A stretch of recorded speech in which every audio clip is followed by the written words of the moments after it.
so much for joining. I appreciate. Whoops, let me just get this note right out of the way here so I can see you all. There we go. So I'm Aubrey. I'm the owner of Vitality Fitness and Wellness. We offer a virtual fitness community, especially for women and men over 55 who want to lose a little bit of weight, feel stronger, and build their energy.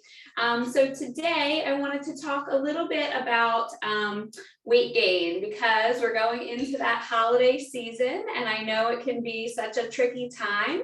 So I work with a lot of, especially women in their middle age who feel like they have these stubborn pounds around the middle and they're not quite sure how to get rid of them. And especially going into the holidays, they don't want to gain any more. So I wanted to talk about a couple tips today about how to navigate that, how to get rid of that belly fat, how to not gain any more during the holiday season, and then also go over 2 core exercises that'll be safe for your body, safe for your back, and we'll go from there. So the couple tips that I have for you. So we're going into the holiday season. There's so many indulgences. There's so many, starting at Halloween, there's all the extra sugar that comes at us and rich foods and things like that. So I wanted to talk about the ways to reduce cravings and help you to feel better. So one of the main things that you can do is to make sure you're getting the right nutrients for your body, make sure you're getting enough protein, make sure you're getting enough veggies, and kind of filling your body with those things first. And then you're going to have less cravings for the sugars and those richer foods. Another thing I want you to think about is just kind of reading your labels as you're going shopping, making sure that you're looking for that added sugar. You would be surprised that some of your healthier items like yogurts and things like that have a lot of hidden sugars in them, and you can easily pick another choice that has less of a hidden sugar and add something more natural, like some fresh fruit or something like that instead. And then I wanted to just to remind you that our sleep actually has a big factor in related to our weight gain and our weight control. So I think a lot of people struggle with their sleep, and it really can cause you to have a lot of more cravings. You might not even realize it, but if you pay attention to your body and you listen to your body, the next day after you've had a poor night of sleep, you may notice that you're getting more cravings. And this is actually something natural that happens with your body's hormones because of that lack of sleep. So getting a good night's sleep is actually a really good way to manage your weight, and something that people may not have even thought of. So getting into a good sleep routine is something that I talk with our members. We don't have time to go into all the details today, but I'm sure we can chat about it in the future if needed. And then the final thing is to talk about how important strength training is. And that's what we do in my programs. Not just when you're looking to lose weight and manage weight, it's not just cardio. Most people kind of immediately think of that. They might think of it right away. If, oh, I'm getting, these extra pounds, I got to get rid of it. I better go out and walk. I better go out and run. I better go out and jog. Even if you haven't been that way, you haven't been a regular exerciser, people think of that right away. They think of getting on the elliptical, on the treadmill, but actually our body does much better weight control if we are strength training, because we can we can gain more muscle through our strength training, and that helps our metabolism to work quicker, and it helps us to get rid of that body fat. A lot of times when we're going for that heavy cardio, we're actually losing our muscle mass and not getting rid of the fat that we want to. So with strength training, you can tone your muscles and improve your metabolism, which is awesome. So that's what we do in my programs. Today, I wanted to talk about 2 core exercises that have a lot of variations that you can do to mix up. We often work with people who are over 55, some who may have, some minor back pain, some things like that. So we want to make sure that we're doing core exercises that are safe for your body. Number 1, if you want to get rid of belly fat, core exercises is not the spot treatment is not going to work. That's why I talked about those tips ahead of time, but you do want to have a strong core for your body for so many reasons, right? Our posture, helping our back, helping our body, helping our core to be strong, can help our balance, can help so many different things. So we're going to go over 2 core exercises that you can do a ton of variations on today. So I help people who have not been regular exercisers or who have fallen out of their routine for a little while. So I help them to get through with some body-friendly exercises. So today we're going to go over the plank and a few variations you can do with the plank.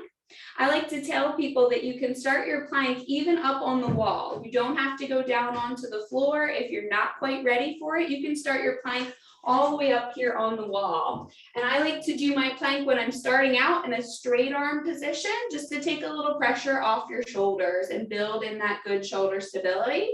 So you want to think about, I'm going to show you from my elevated surface here to start, but you could start at your wall, you can go to your elevated surface, you can go down on the floor, all of these different levels work for your plank.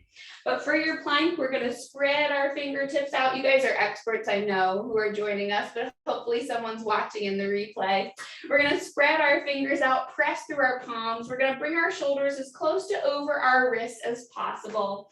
We're going to step back our body into that full straight body position, right? Plank is like a board. We want to be straight as a board. You want to make sure that your hips aren't way back here and they're not way under here. They want to be right in line with your body. Oftentimes when I see people starting, they're starting their plank back here. They're not quite confident enough to bring their body weight forward over their hands.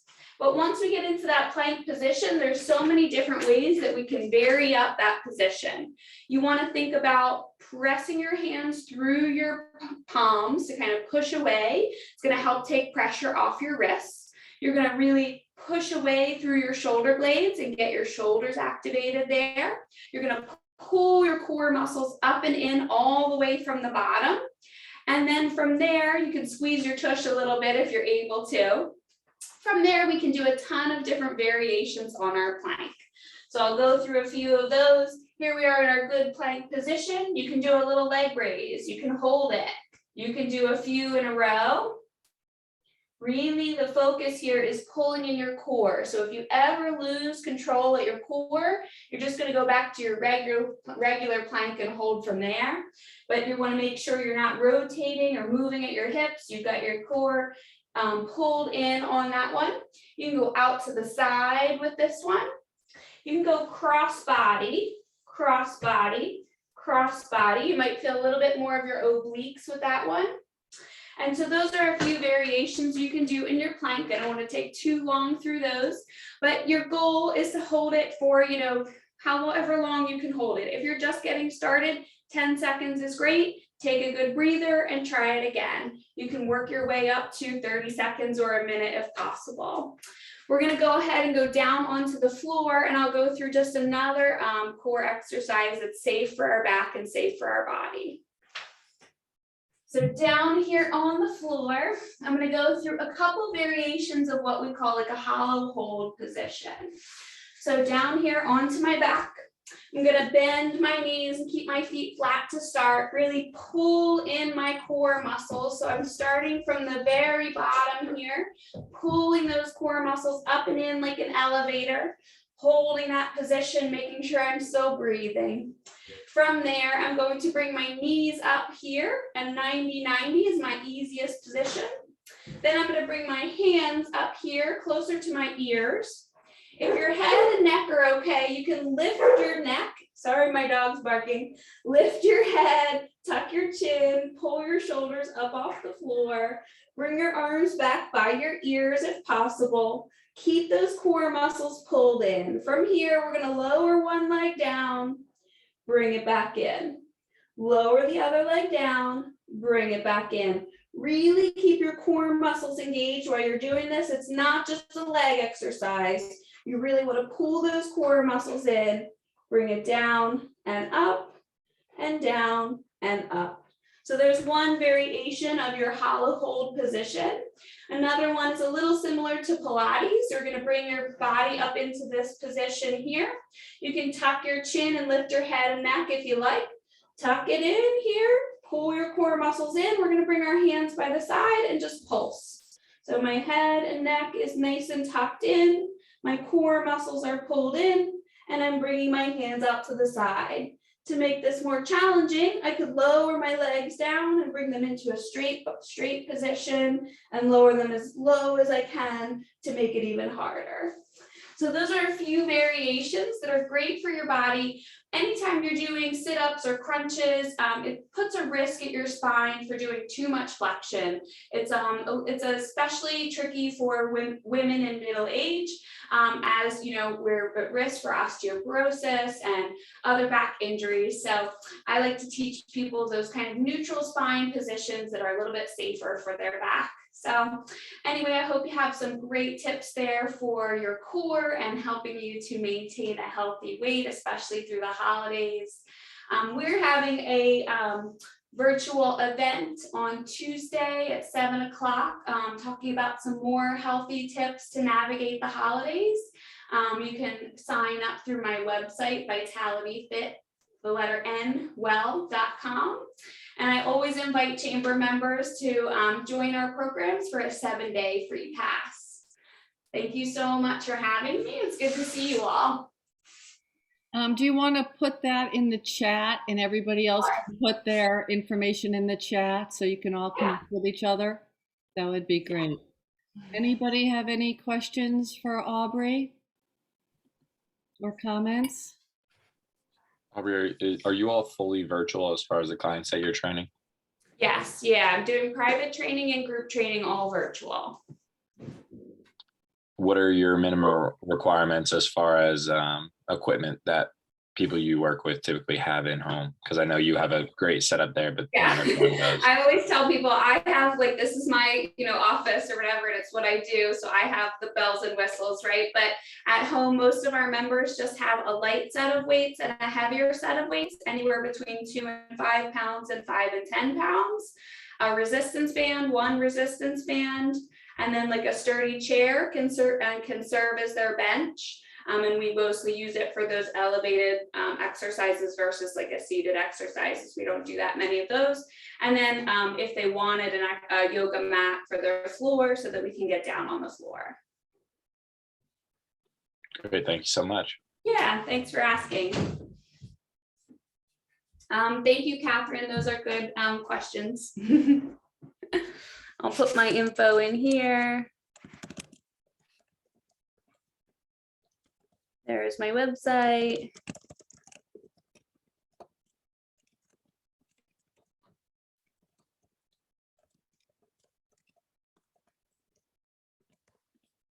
There we go. Okay. Tim, I think I just recently sent somebody else over to you guys. I'm constantly sending people over. You guys do a great job. Yeah, thanks so much. I'm looking forward to, I think we have a lot of clientele that fit the bill. And at the moment we're struggling to figure out where to send them once they've completed physical therapy. So I'll be in touch. I actually just reached out to our director of operations. I believe you all had spoke before. So. Yeah, of course. Yep. Yeah. Thanks so much. Yep. So this is wonderful. And like I said, Susan from Thrive Yoga is our speaker next. And then Tim is going to be our speaker the following week. So we've got a great lineup. And I want to thank everybody so much for these tips. We record these sessions and they are on the chamber website, so anybody can view them after. So thank you so much, Aubrey, and I'll be on as soon as possible. I appreciate everything. I'll see you all. Susan, stay on a minute. Catherine, stay on a minute. And I'll see you all later. Thank you. Thanks so much. Have a good day.